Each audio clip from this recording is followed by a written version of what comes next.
ne devinerez jamais ce qui m'est arrivé la semaine dernière.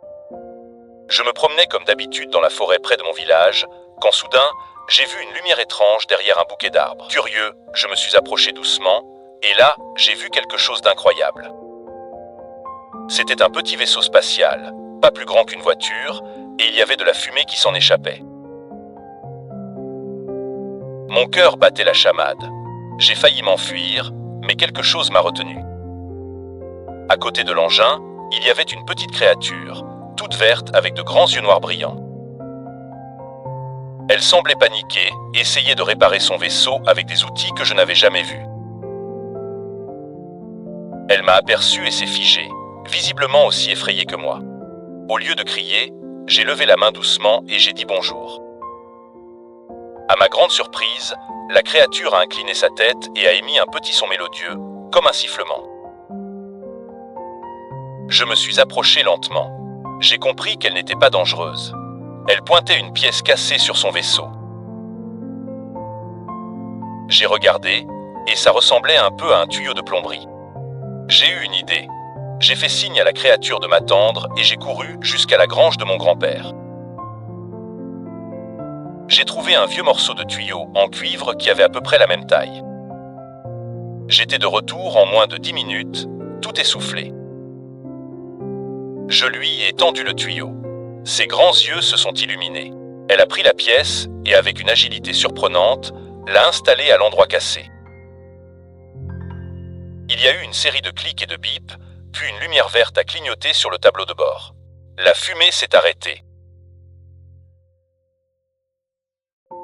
La créature s'est tournée vers moi et a émis une série de sifflements joyeux. Pour me remercier, elle a sorti un petit objet de sa poche.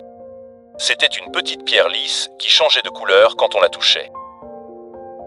C'était magnifique.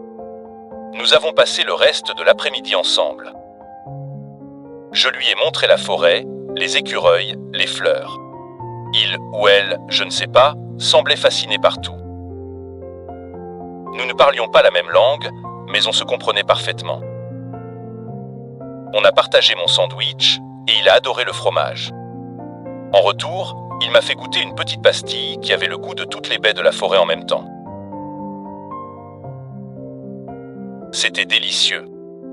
Quand le soleil a commencé à se coucher, il était temps pour lui de partir.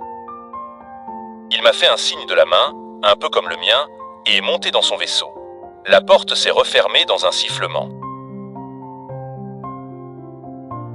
L'engin s'est élevé silencieusement dans les airs, a plané un instant au-dessus de moi, puis a filé vers les étoiles à une vitesse fulgurante, laissant juste une traînée lumineuse. Je suis rentré chez moi, la petite pierre colorée dans ma poche. Personne ne me croirait si je racontais mon histoire. Mais ce n'est pas grave. Je sais ce que j'ai vu. J'ai un nouvel ami, quelque part là-haut, parmi les étoiles. Et parfois, le soir, je sors et je regarde le ciel, en espérant voir passer une lumière familière. Qui sait, peut-être qu'un jour, il reviendra me dire bonjour. C'est une histoire un peu folle, je sais, mais c'est mon secret. Et maintenant, c'est un peu le vôtre aussi. Gardez toujours les yeux ouverts, on ne sait jamais quelle merveille on peut découvrir quand on s'y attend le moins. Merci d'avoir écouté mon aventure jusqu'au bout. N'oubliez pas de vous abonner pour ne pas manquer les prochaines histoires.